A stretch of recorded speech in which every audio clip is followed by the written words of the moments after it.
Camarade Président Vladimir Comrade President Vladimir Putin, Camarade Président Chef d'État africain, African heads of state, Camarade Chef de délégation, Comrade Head of Delegation, Bonjour. good morning. It is an honor for me this morning to take the floor here and to pass on to you the fraternal greetings of the people of the land of men of integrity.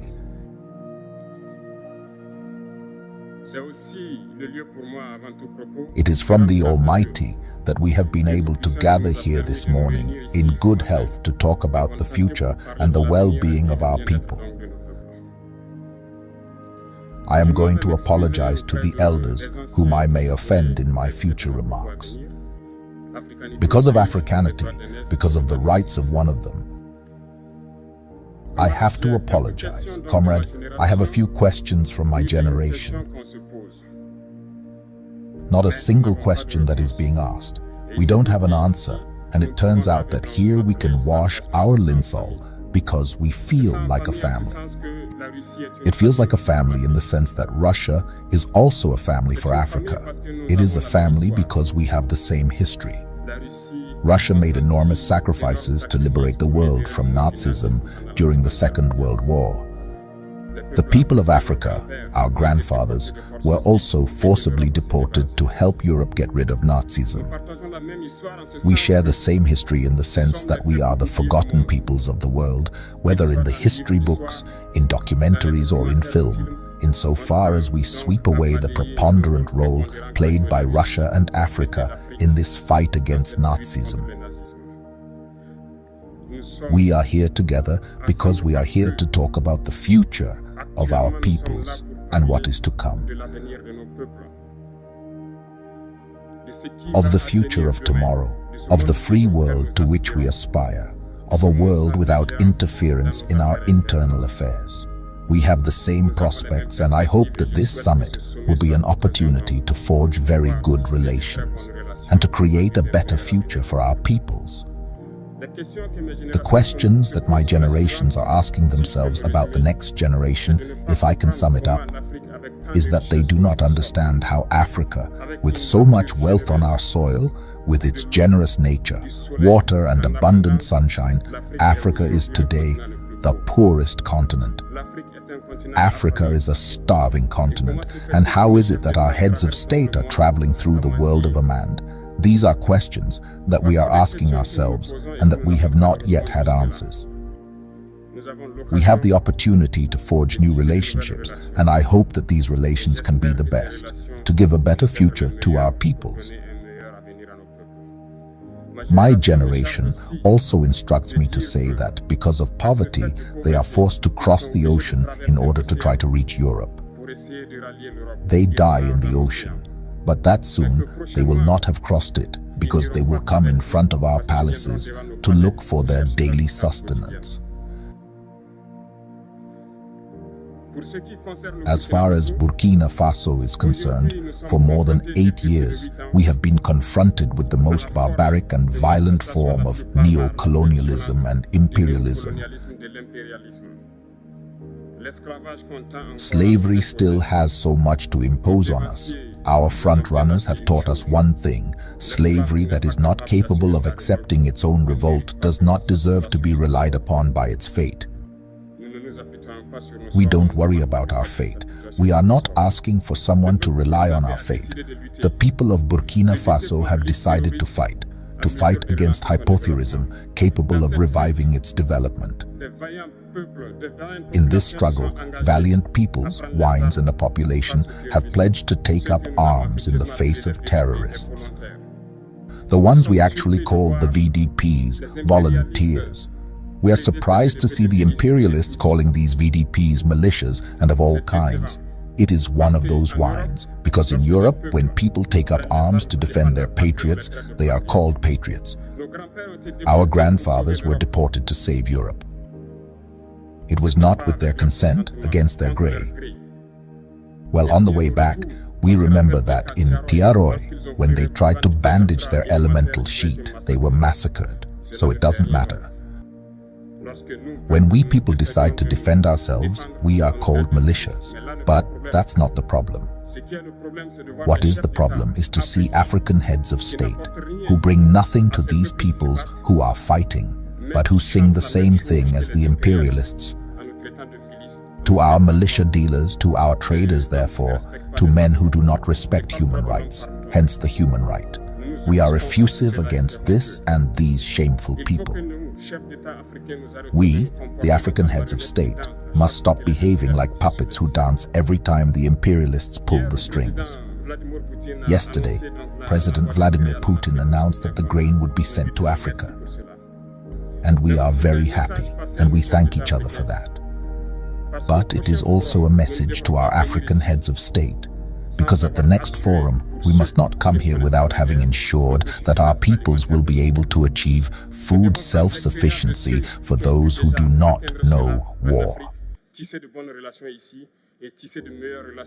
We need to learn from those who have already been able to achieve this in Africa, build good relations here and build better relations with the Russian Federation so that we can meet the needs of our people. I may not be slow, time is running out and very short. We are obliged to stop and love my take. But I would like to end by saying that we must therefore pay tribute to our peoples who are fighting. Glory to our peoples, dignity to our peoples, victory to our peoples, homeland or death will come. Thank you, comrades.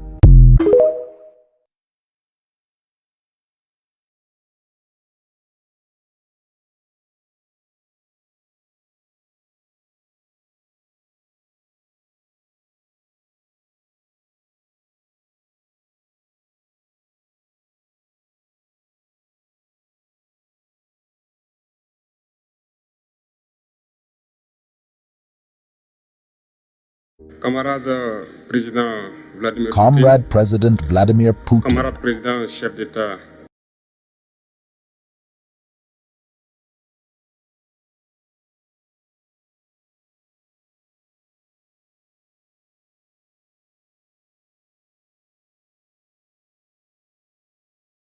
We are going to build an entire new city for the people of Burkina Faso.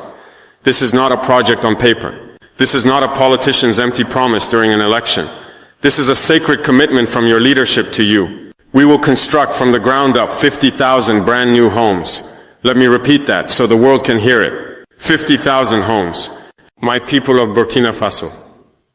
My brothers, my sisters, sons and daughters of the red earth of our beloved homeland. I speak to you today not as a captain, not as a leader of a transition, but as your brother. I am Ibrahim, a son of this soil, a soldier who carries the love of his nation in his heart, just like you. I look at your faces in Ouagadougou, in Bobo Dioulasso, in the villages of the Sahel, and I see the same fire I feel in my own spirit. It is the fire of dignity. It is the fire of hope. It is the fire that says, we have had enough of suffering. We have had enough of shame. The time has come to stand up. For too long, others have told our story for us. From their comfortable offices in Paris, in Washington, in London, they have written about us. They have made films about us. They have broadcast news about us. And what is the story they tell? It is a story of poverty, a story of hunger, a story of violence, a story of a people who cannot help themselves, a people who must always hold out their hands and beg. They call me names. They call me a young military hunter. They brand me as a dangerous radical. They serve me up to the world as an anti-Western dictator. They want you to be afraid of me, because they are afraid of you. They are afraid of a people united. They are afraid of a people who have decided to be the masters of their own destiny. They want us to believe that we are nothing without them. They want us to believe that our only future is to accept their loans, their aid, their lessons on how to live. They give us crumbs from the table of our own wealth and tell us to be grateful. They dig the gold from under our feet, take the riches from our land, and in return they give us reports and studies about our own poverty. This is the greatest insult. It is a colonialism that has not ended. It has only changed its clothes. It wears a suit and tie now. It speaks the language of diplomacy and international finance, but its goal is the same: to keep Africa weak, to keep Africa dependent, to keep Africa in chains. But I say to you today, my people, the time for chains is over. The time for begging is over. The time for listening to their stories about us is over. Now we will write our own story. We will build our own future. We will use our own hands, our own minds, and our own resources to forge a new Burkina Faso. A Burkina Faso that stands on its own 2 feet, proud and free. A Burkina Faso for the Burkinabe. This is not a dream. This is not a promise for a distant future. This is our work, and our work begins now. The world is watching, and we will show them what the sons and daughters of the land of the incorruptible people can do. We must understand why we are here. My beloved people, to build a new house, you must first understand why the old one fell into ruin. You cannot build on a weak foundation. Our foundation was weakened by decades of betrayal. Betrayal from the outside and betrayal from the inside. We must speak of this truth without fear, because it is this truth that will set us free. For generations our continent has been a feast for others. They came for our people, then they came for our rubber and our cotton. Today they come for our gold, our manganese, our uranium. Burkina Faso is a rich country. Look at our soil, it is full of wealth. So I ask you a simple question: if our country is so rich, why are its people so poor? Where does the wealth go? I will tell you where it goes. It goes into the vaults of foreign banks. It goes to pay for the profits of multinational corporations that have no loyalty to our flag, no love for our people. They have contracts that were signed by our own past leaders who were more interested in filling their own pockets than in filling the stomachs of their people. They signed away our birthright for a few pieces of silver. They allowed our resources to be stolen in exchange for personal favors. They built themselves big houses while you lived in mud huts. They drove expensive cars on roads that were broken and full of holes. This is the corruption that has eaten our nation from the inside. It is a cancer. It is a disease that works hand in hand with the foreign powers. The foreign corporation needs a corrupt leader to sign the bad contract. The corrupt leader needs the foreign corporation to give him the money to stay in power. It is a dirty nurship, and the person who pays the price is you, the ordinary Burkinabe, the farmer, the worker, the mother, the child. And when we are poor, when we are kept weak, they come to us with their so-called aid. They offer us loans from their big banks, the IMF, the World Bank. These are not gifts, my people. They are traps. They are new chains, heavier than the old ones. They tell you, we will give you money to build a school. But with that money comes conditions. They tell you that you must cut spending on your farmers. They tell you that you must sell your national water company or your electricity company to a private foreign business. They tell you how to run your country. Is that independence? Is that freedom? No, it is slavery with a smiling face. They want us to be a nation of consumers, not producers. They want us to buy their wheat, their rice, their used cars, their old medicines. They do not want us to grow our own food. They do not want us to build our own machines. They do not want us to be self-reliant, because a self-reliant nation cannot be controlled. A self-reliant people cannot be told what to do. This is the system we are fighting against. It is a global system of domination. And when a leader stands up, like our great Thomas Sankara stood up, and says no more, they do everything to destroy him. They isolate him. They sanction him. They support his enemies from the inside. They call him a terrorist. They did it to Sankara. They are trying to do it to us now. They try to sow division among us. They arm real terrorists who come and burn our villages and kill our people, creating chaos and instability. They want us to be so busy fighting each other that we do not have time to see who the real enemy is. But we see them. Our eyes are open. We know who is a friend and who is a predator. So I say, enough. We have understood the problem. We have analyzed the disease. Now, it is time for the cure. And the cure is radical. The cure is revolutionary. The cure is to believe in ourselves. Building our new foundation. A nation that cannot feed itself cannot be free. A nation that cannot defend itself cannot be sovereign. A nation that cannot house its people cannot have dignity. Our revolution, the rectification that we have started, is built on these simple, powerful truths. It is a revolution of common sense.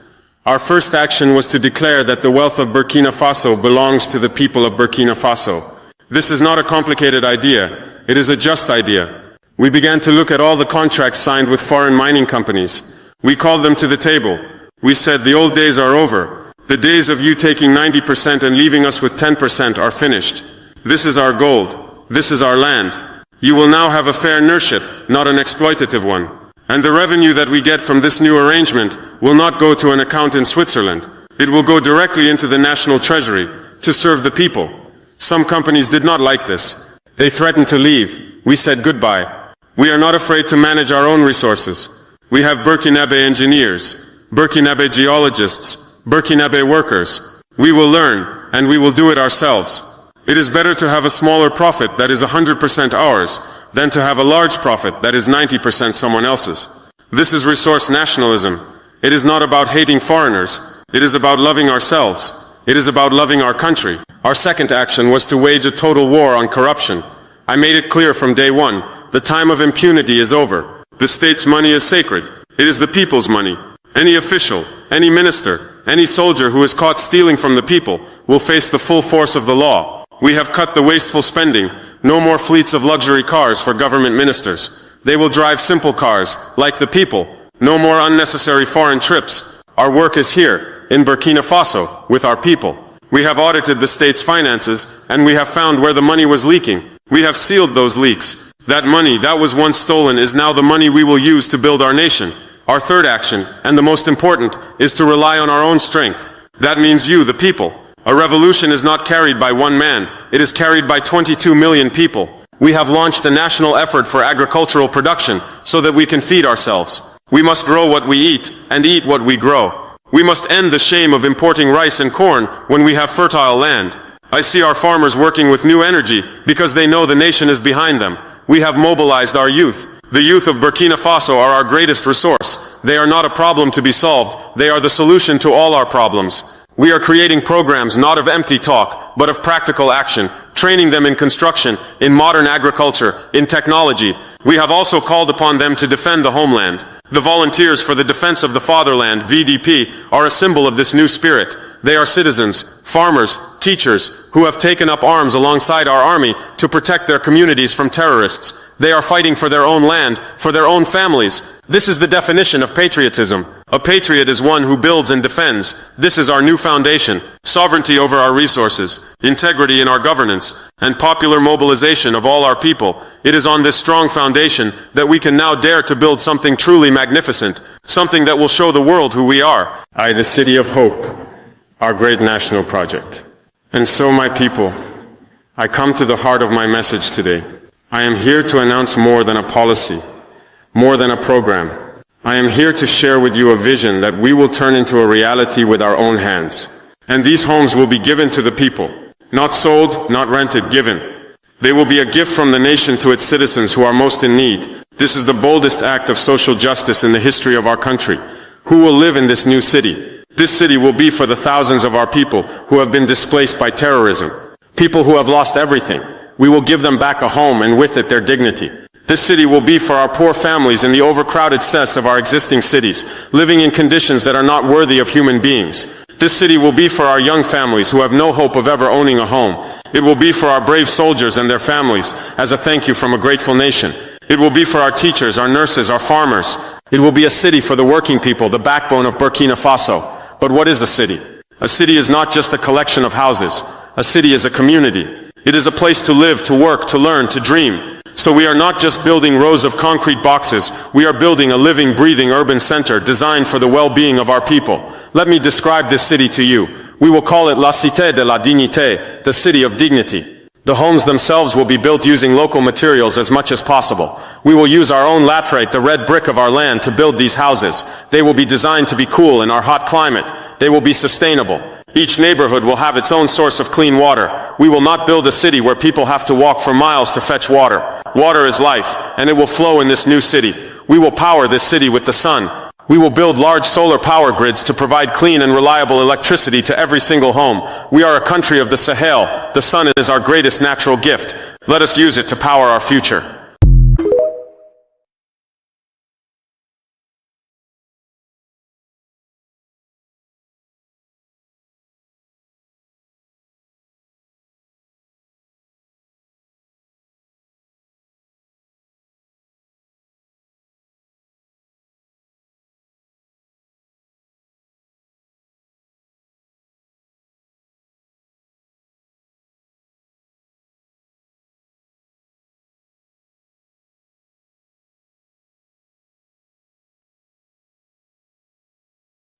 Oxford University's 800-year history had never witnessed such profound silence. Professor Harrington had just declared, "Africa has contributed nothing to human civilization." Ibrahim Traore rose from his seat as 500 academics held their breath. But no one could have predicted that his words over the next 10 minutes would go viral and end the professor's career. The Sheldonian Theatre at Oxford was packed that March afternoon. It was meant to be a routine lecture on global leadership in the 21st century, featuring various world leaders and academics. Ibrahim Traore, president of Burkina Faso, had been invited as part of the university's African Leadership Series. He sat quietly in the front row, dressed in a simple dark suit, taking notes as various speakers presented their views on development, democracy, and international cooperation. Professor Edmund Harrington took the stage at 3:30 p.m. A man in his late 60s with silver hair and wire-rimmed glasses, he commanded respect through decades of published work on European history and civilization. His introduction was glowing. Rhodes Scholar, author of 12 books, holder of 3 honorary doctorates. As he began his lecture on the foundations of modern civilization, his tone was confident, almost dismissive, as if the conclusions he was about to present were beyond dispute. "When we examine the pillars of human advancement," Harrington began, his voice echoing through the historic venue, "we see a clear pattern. Mathematics from Greece, law from Rome, philosophy from Germany, industrial innovation from Britain." He paused, surveying the audience over his glasses. "The foundations of what we call civilization have decidedly Western origins." Several audience members shifted uncomfortably, but Harrington continued, emboldened by the academic setting that had long protected such views. 20 minutes into his lecture, Harrington made the statement that would define the rest of his life. Now, some might ask about other continents' contributions. Asia gave us gunpowder and paper, certainly. The Americas had sophisticated calendars. But Africa? He paused dramatically, a slight smirk playing on his lips. "I challenge anyone in this room to name a single significant contribution to human civilization from sub-Saharan Africa. The continent has been a recipient of civilization, not a contributor to it." The silence that followed was deafening. In the front row, Ibrahim Traore slowly closed his notebook. He placed his pen carefully on the desk beside it. Around him, several African students and academics sat frozen, caught between outrage and the intimidating atmosphere of challenging such a senior professor in Oxford's most prestigious venue. The moment stretched on, heavy with unspoken tension, until Traore raised his hand. "Yes?" Harrington acknowledged him with barely concealed irritation, clearly not expecting to be challenged. Traore stood, his movement deliberate and calm. "Professor Harrington," he began, his voice carrying despite not using the microphone, "I would like to respond to your assertion, if I may." Harrington's smirk widened. "By all means, Mr." He pretended not to know who Traore was, though the president had been introduced at the beginning of the event. "Traore? Ibrahim Traore," he replied simply, not mentioning his title. "And I accept your challenge." A ripple of anticipation ran through the audience. Several people began discreetly recording on their phones, sensing something significant was about to unfold. Harrington gestured dismissively toward the stage. "Please, enlighten us. But do try to stick to historical facts rather than romantic nationalism." The condescension in his voice was palpable. Traore walked to the podium with measured steps. He carried with him a simple leather folder that he placed carefully on the lectern. For a moment he stood silently, looking out at the audience, then directly at Harrington. "Professor," he began, "before I address your challenge, may I ask you a question? In your extensive research, have you ever visited the manuscript collections in Timbuktu? Have you studied the mathematical treatises of the Dogon people? Have you examined the metallurgical techniques of the Haya people of Tanzania?" Harrington waved his hand dismissively. "Ancient mud buildings and primitive folklore hardly constitute civilization, Mr. Traore. We're talking about contributions to human advancement, not anthropological curiosities." Several gasps could be heard from the audience at the blatant disrespect. But Traore remained calm, opening his folder and pulling out a single document. "Then let us begin with something you might recognize," he said, holding up a photocopy of an ancient text. "This is a page from the Labombo bone discovered in Swaziland. It's 44,000 years old, Professor. It contains the earliest known mathematical calculations in human history. 29 distinct notches, marking lunar cycles. Mathematics didn't begin in Greece, Professor. It began in Africa. The smirk began to fade from Harrington's face, but he quickly recovered. Counting notches is hardly Pythagoras, he scoffed. Traore pulled out another document. Then perhaps we should discuss the Ishango bone from the Democratic Republic of Congo, 20,000 years old, containing evidence of prime numbers, multiplication, and division. This predates Greek mathematics by nearly 19,000 years. He paused, letting the numbers sink in. But you want more recent examples? Very well. Let's discuss the University of Sankore in Timbuktu, which housed 700,000 manuscripts and educated 25,000 students in the 12th century, when Oxford was still a collection of drinking halls. The audience was now completely silent, hanging on every word. Traore continued, his voice gaining strength but never losing its calm dignity. You mentioned law coming from Rome. Shall we discuss the constitution of the Ashanti Confederacy, which included checks and balances 3 centuries before the American Constitution? Or the Buganda Parliament, which had a complex system of democratic governance while Europe was still ruled by absolute monarchs? You speak of philosophy from Germany, Traore continued, now fully in his element. Have you read the philosophical texts of Zara Jacob, the 17th century Ethiopian philosopher who developed ideas about rational inquiry and human rights that preceded the European Enlightenment? His student, Walda Haywat, wrote treatises on ethics that rival anything produced in Europe at the time.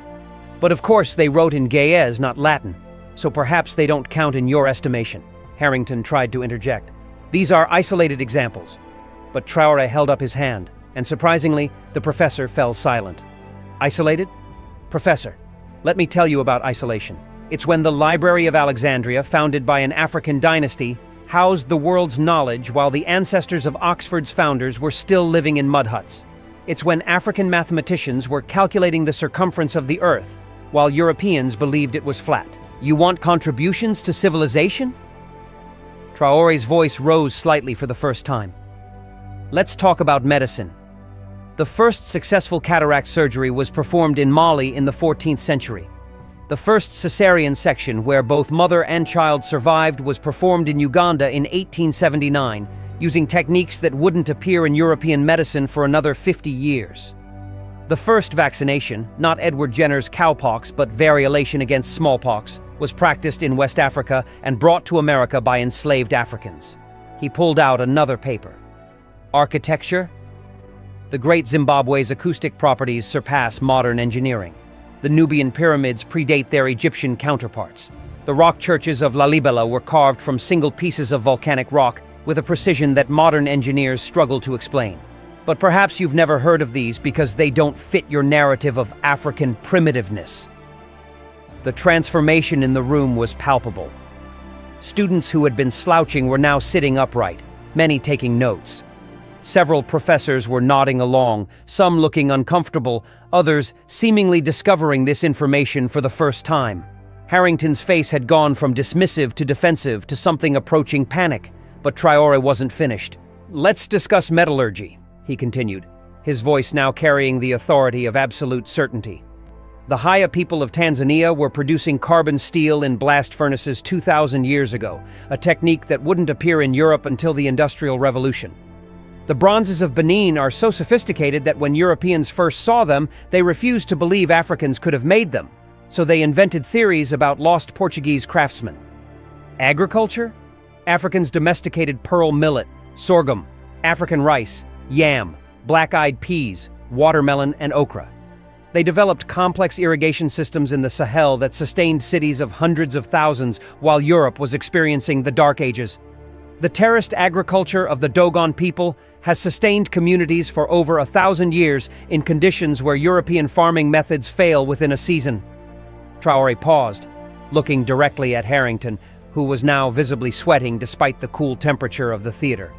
But perhaps most importantly, Professor, let's talk about Ubuntu, the philosophical concept that I am because we are. While European philosophy was obsessing over individual rights and conquest, African philosophy was developing concepts of restorative justice, collective responsibility, and human dignity that the so-called civilized world is only now beginning to understand. The tragedy, Professor Harrington, Traore said, his voice now soft but piercing, is not that Africa contributed nothing to civilization. The tragedy is that scholars like you have spent centuries actively erasing, ignoring, and denigrating those contributions. When the Library of Timbuktu was at its height, housing more books than any European university, your ancestors called us illiterate. When our astronomers were tracking the movements of the stars, you called us superstitious. When our healers were performing complex surgeries, you called us witch doctors. He picked up his folder and pulled out one final document. This, Professor, is a letter from Cecil Rhodes, founder of the scholarship that perhaps funded your education. In it, he explicitly states that African history must be suppressed to justify colonization. Your ignorance isn't accidental, Professor. It's the result of a deliberate, systematic effort to erase African contributions to human civilization, and you've been perpetuating it for 47 years. The silence in the theater was absolute. Harrington stood at the side of the stage, his mouth opening and closing, but no words emerged. Traore wasn't quite finished. I could continue for hours, Professor. I could tell you about the astronomical calculations of the Dogon people who knew about Sirius B centuries before Western telescopes could detect it. I could describe the complex fractal geometry in African art that predates Mandelbrot by centuries. I could explain how the call and response tradition of African music became the foundation for jazz, blues, rock, and virtually every form of popular music. But I think I've made my point, Traore concluded. The question isn't whether Africa contributed to civilization. The question is why you, a professor at one of the world's most prestigious universities, don't know any of this. Or worse, he paused, making eye contact with Harrington, why you know it and choose to deny it. The first clap came from a young African woman in the third row, then another. Within seconds, the entire theater erupted in thunderous applause. Students stood, then professors, then even some of the administrators. But the most remarkable reaction came from an elderly white professor in the front row. Professor Mary Whitfield, head of African Studies, stood and spoke into her microphone. Mr. President, she said, acknowledging Traore's actual title for the first time, as a member of this institution, I apologize. Your words today have exposed a shameful blind spot in our curriculum. I move that Oxford immediately review and revise our history programs to include the African contributions you've outlined. The applause renewed, even louder. Harrington, isolated on the side of the stage, looked around desperately for support, but found none. His decades of authority had evaporated in 10 minutes. When the applause finally died down, Traore spoke once more. I don't seek apologies, he said quietly. I seek truth. And the truth is that human civilization is not the property of any one continent or race. It's the culmination of all human achievement, from the first mathematical calculation on an African bone to the latest scientific discovery. But as long as professors like Dr. Harrington continue to teach a deliberately incomplete history, we perpetuate ignorance and prejudice. Today, in this room, we have a choice. Continue the lies or embrace the full, rich, complex truth of human achievement. He gathered his papers and walked back to his seat. As he passed Harrington, he paused. Professor, he said quietly, but loud enough for the microphones to pick up. I've left copies of all these sources with your department. I hope you'll find time to read them. The aftermath was swift and decisive. Within hours, videos of Traore's response had been uploaded to social media with titles like African President Destroys Racist Oxford Professor and the Most Epic Takedown in Academic History. By the next morning, the videos had millions of views. News outlets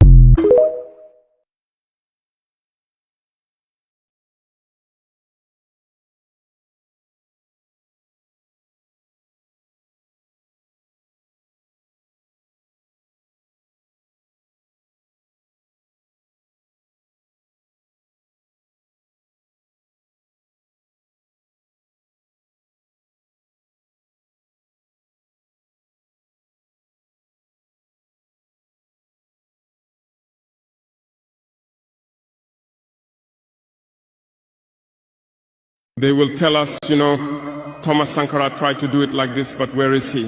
He is dead. The Haitian president, he tried to do it like this. Where is he? He is dead. Gaddafi tried like this. Where is he? He is dead. These are the veiled statements made to us to instill fear. And then we also often see some young people trying to follow in the footsteps in a different way. You can hear them say, such a person ruled like this, he has the sepulchre. Such a person ruled like this, he is in prison. All this to try to scare us, to make us cowards. I think they haven't understood something. When we say the homeland or death, we shall overcome, it's not just a phrase, it has its full meaning. We are not afraid and we will never be afraid. We will continue our struggle.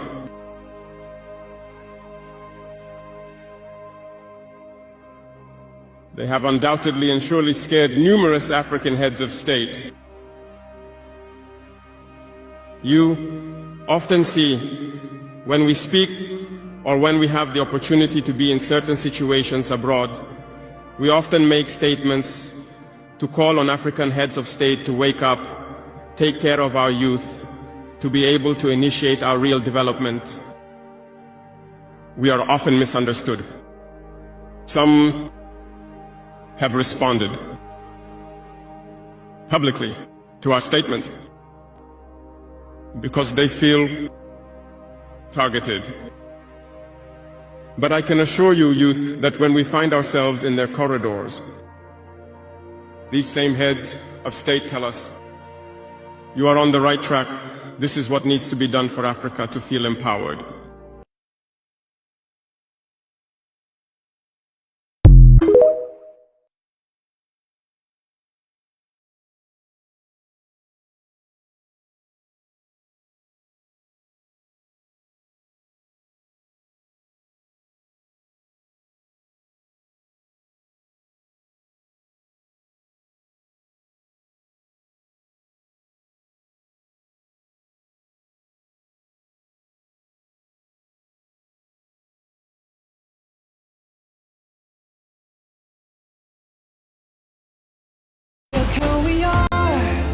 We are the dreamers, we make it happen, 'cause we believe it. Look who we are the dreamers, we make it happen, 'cause we can see it. Here's to the one that keep the passion, respect, oh yeah. Here's to the one that got the magic, respect, oh yeah.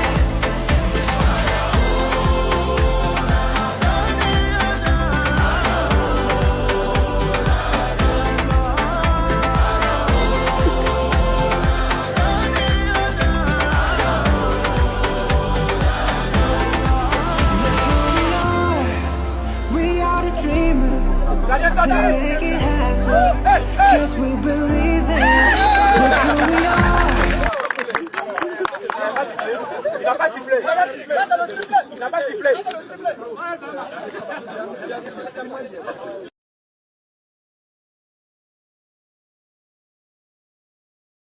Look who we are the dreamers, we make it happen.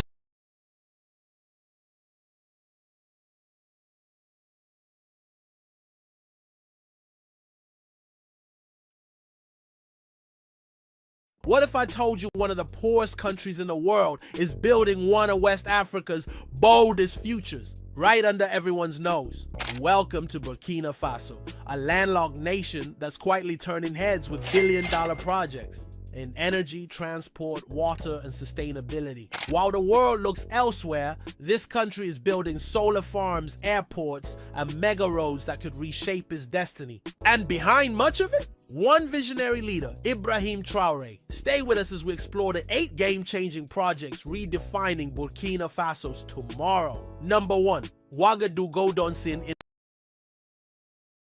Stay with us as we explore the 8 game-changing projects redefining Burkina Faso's tomorrow. Number 1, Ouagadougou-Donsin International Airport. Just 35 kilometers northeast of Burkina Faso's capital, a massive development is taking shape. The Ouagadougou-Donsin International Airport. This isn't just any airport. It's set to completely replace the aging Thomas Sankara International Airport and become a new state-of-the-art aviation hub. Why the shift? Simple. The old airport is too close to the city center, limiting expansion and posing safety concerns. The new site in Donson allows for much more room to grow, both in terms of infrastructure and passenger capacity. By early 2025, major progress had already been achieved. A 3.5-kilometer runway and taxiways are complete. The terminal building, covering 17,000 square meters, is designed to accommodate up to 1 million passengers annually. Think about that. 4 million travelers passing through a facility built from the ground up to meet international standards. But it's not just about passengers. This airport will play a vital role in cargo handling, regional integration, and long-haul connections. Covering over 45,400 hectares, the airport is more than a travel hub. It's a strategic investment in the future of Burkina Faso's global connectivity. And let's talk about the numbers. The entire project is pegged at an impressive $733 million. Funding is being pulled from multiple international partners, including the Islamic Development Bank, the Kuwait Fund for Arab Economic Development, and the West African Development Bank, alongside the national government. That's a strong show of confidence in Burkina Faso's vision for modern infrastructure. But an airport of the future also needs sustainable energy. That brings us to our next story, one happening right next door.